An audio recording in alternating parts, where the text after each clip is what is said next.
Hey, my name is Brent here on Cloudy with the Chance of Meeples.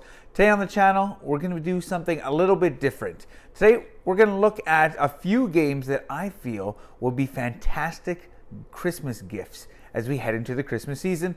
I am a huge fan of Christmas. From a little kid growing up, just the memories I have with friends and family and Christmas and eating food and watching Christmas movies and playing games. Man, I love the season of Christmas, so I figured why not give a little insight as to what I feel are fantastic games that you can give to others for Christmas, whether that's friends, whether that's family members, nieces, nephews, whatever. I'm going to look at 10 games that I feel are just great, inexpensive. I feel these are inexpensive. I don't want to talk about price points exactly because you can get these games at many different price points. And I think this video can be twofold. It can be obviously a gift guide for people in your life, but also if you're new to the hobby and you're thinking, man, I've seen some of these games, and hobby board gaming is considerably more expensive than just going to buy games at, a Walmart or at a big box store. So I feel these games, if you're just kind of testing the waters in the board gaming hobby, I think these are great family games that are relatively cheap in all sense of the So I'm just going to give you 10 games, just a little overview as to what they're all about and why I think they would be absolutely great Christmas gifts. So let's start with number 10. Number 10, this would be a social deduction game called Werewolf. This virtually is 20 questions where one person, they'll be picking a word and they'll be trying to get other people to guess the word. Or will they? They could be on the werewolf side and they could be misleading everybody. But there will be a seer on the team that will know the word. And that seer will be trying to ask yes or no questions to the mayor, trying to direct the path of the group, while there'll be werewolves in the midst of the players as well. And then they will also know the word, but they'll be trying to ask maybe more silly questions, but not too silly because they don't want to be caught as a werewolf. This is just a fantastic game. The deluxe edition plays, it says 2 to 20. There's a 2 and 3 person variant, but really the game actually really starts at 4 players. I've played this up to like 15 and it is so much fun. You can play these rounds in like 2 minutes and it's pretty much a game that you can get the family around the table and you will play for half hour, 40 minutes, and you won't even know time's gone that fast because it's just so much fun. And then just each game leads into the next and you start asking the same questions that were really funny in game 1, 2, 3. All of a sudden it becomes an ongoing joke. So Werewolf Deluxe, I think this is a fantastic social deduction game that is great for friends and family or just for you and yourself for your game collection. So the next one is a small card game called Autonomy, and I actually reviewed it. I'll put a link to the video in the description below. This is a 2 to 4 player card game that reminds me a lot about Racco.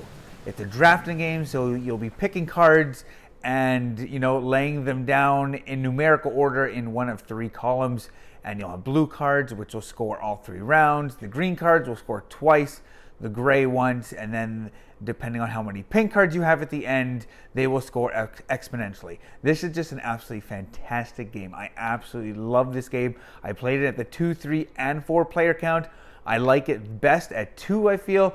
3 and 4 are all right, but they play wildly different when you get to the higher player count. So I think this is a fantastic, small little card game, Autonomy. So the next game on the list is a cooperative game, and I know cooperative games are very popular these days in which, players work together trying to beat the game. And this one is Forbidden Island. Matt Leacock, of course, he's most well known for Pandemic. A few years after Pandemic, he designed Forbidden Island, and it's actually a series. There's Forbidden Desert as well as Forbidden Sky. I haven't played the other 2, but I have played Forbidden Island many times. And for what you get in this box and the price that you can pick it up for, relatively cheap, you get so much game. and you can decide how hard you want to make it. I know there are online pictures of different tile layouts, and in this game you're trying to work together to collect these 4 artifacts and then get off this sinking island via helicopter before the island sinks. This is just a fantastic cooperative game. I play it with my 7-year-old, who's now 8, but I played it with my 7-year-old, and it goes 2 to 4 players. And I can even play it probably with my 5-year-old daughter. She would just need to be helped along. But that's the great thing about cooperative games, is that you can work together. So this one, Forbidden Island. Next one on the list is a tile laying game that reminds me of Dominoes, and well, the game is called King Domino, and it's kind of all about dominoes. Of course, in Dominoes you have numbers. This one you have different terrain types, and you'll be building a kingdom, and it'll start with your castle in the middle, and depending on which tiles you take will reflect on your turn order in the following round. And this is a spatial puzzle in which you'll be sitting there looking ahead at the tile that you want to place, but you have to place the current tile first, and you just have to make some sometimes tough decisions of which tile you want to take and where you will end up in turn order and where exactly you can put it into your kingdom. I've played this with my kids. They do enjoy it. My 8-year-old, he enjoys it a lot more than my 5-year-old because there's a little bit more spatial aspects to this. You can easily kind of mess yourself up, and if you haven't played it and you play it for the first time, you'll play the second, third, fourth game much differently than you'll play your first game, because you'll realize, oh, I can't do that. So this is just a fun, it's like 15 minutes, it plays 2 to 4, and it plays really well. If you're playing it only 2 players, you play a 7x7 grid instead of a 5x5. So King Domino, that is just a fantastic tile laying game for friends, family, your kids. So speaking of King, this next one, number 6, King of Tokyo. Everybody, they know Yahtzee. You take dice, you roll, you're trying to get certain combinations. While King of Tokyo takes that mechanic of dice chucking and adds big monsters trying to destroy the city of Tokyo. And every player will play as one of those monsters, and you'll be tracking your hit points, you'll be attacking others, you'll be trying to gain stars as well, because the first player to reach 20 stars wins, or the last person standing wins. And this is just a light, fun dice rolling game. A lot of luck, it's got dice in it, and it's just so much fun. You have some power-up cards that you can use energy for, and just overall, everybody I've played this game with absolutely loves it, from designer Richard Garfield. And so yes, that is King of Tokyo. So the first game I ever reviewed on this channel is a roll and write. Well, actually, it's not a roll and write, it's a flip and write game called Trails of Tucana. I played this so many times in 2021, a whole bunch of times last year as well. I've played this over Zoom with many people, and it's just a lot of fun. It's kind of a chill game. In this game, you'll be drawing lines on this map, trying to connect different sightings to villages, and you'll be trying to do villages to villages, and it's just a lot of fun, and it's really cool. It kind of builds up. It's all about networking, so the game will start a little bit slower, but all of a sudden later on in the game you'll start making a few connections here and there, and all of a sudden you'll do a line from here to here, and that'll get you a free line, and that free line will get you another free line, and then you can have some bigger turns at the end, and you kind of work toward those bigger turns. So Trails of Tucana, I absolutely love this game. It's a great just rolling. It's not a roll and write. It's just you flip 2 cards and you draw a line between those 2 types of terrains. It's an absolutely fantastic game. It plays 1 to 8, and there are variants in which you can play with more, because I've led this game of up to like 30 people simultaneously over Zoom. So this is an absolutely fantastic game, Trails of Tucana. So earlier this year, I reviewed a couple games about zombies, and they were Zombie Kids Evolution and Zombie Teens Evolution. 2 games from Scorpion Masqué that are legacy style games for kids. So you start the game, and as you progress, you'll be opening envelopes and you'll be adding stickers to this achievement chart. I don't know what it is about kids and stickers, but my kids, namely my son, absolutely loved it. And he wanted to play it again and again and again. So Zombie Kids Evolution and Zombie Teens Evolution, these are both absolute winners in my book. And if you get them both, then you can use the characters and some of the other components from each game into the other game. And so you just have a ton of replayability. Combined, I've played them over 100 times, and my kids have really enjoyed them. If you can only choose one, I don't even know. I say just get them both, or start with Zombie Kids. And, you know, if your kids really enjoy that, get Zombie Teens. And if you just want one, Zombie Teens, because it is more replayable at the end. So Zombie Kids Evolution, Zombie Teens Evolution, both fantastic games. They're legacy style games, they're kids games, and you'll have a blast playing them with your kids. Next up, we have Exit the Game, and I know I've reviewed a few of these this year, notably one of my favorite ones, The Gate Between Worlds. I absolutely love that one. There are so many. There's over 15 of these, and each one of them has been just a great time. They're one-time play, so know that going in, that you will cut up the cards and you will destroy things in the game, so you won't be able to play it again.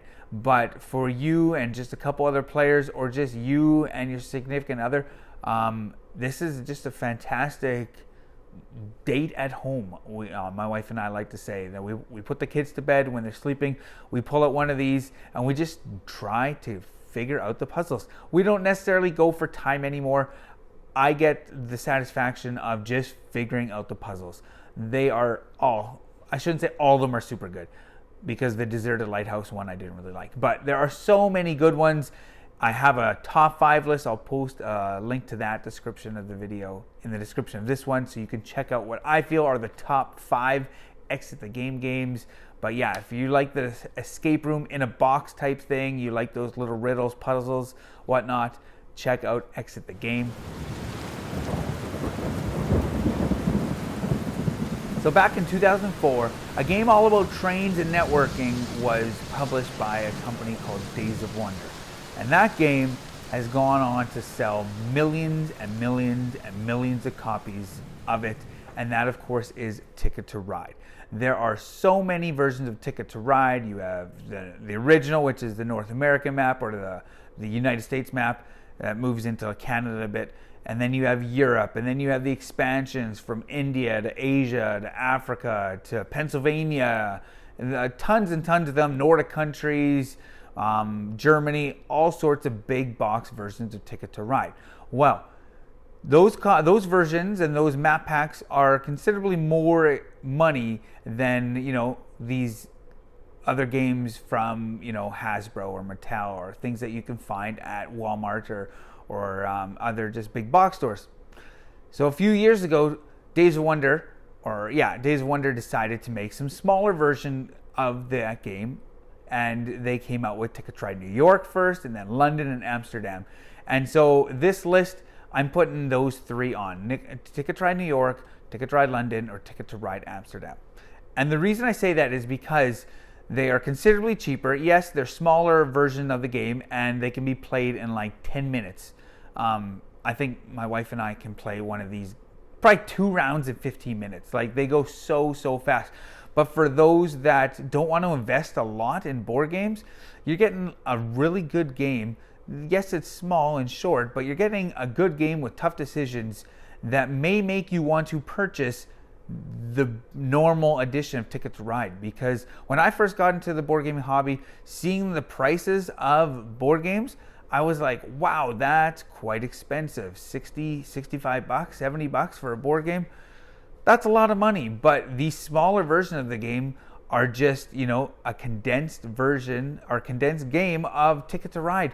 And each one of them, London, New York, and Amsterdam, all have one little, you know, special rule set, whether it's connecting your vehicles to certain districts or certain sightings or what have you. But this is a great game for families that can play pretty quick, and it can play. My 8-year-old has played this and enjoys it, and it's just Ticket to Ride. It's fantastic. So Ticket to Ride, New York, London, Amsterdam, those are the small ones. And of course, if you want to go big, then you get just the North America, Europe, or any of the other 25 versions. So Ticket to Ride.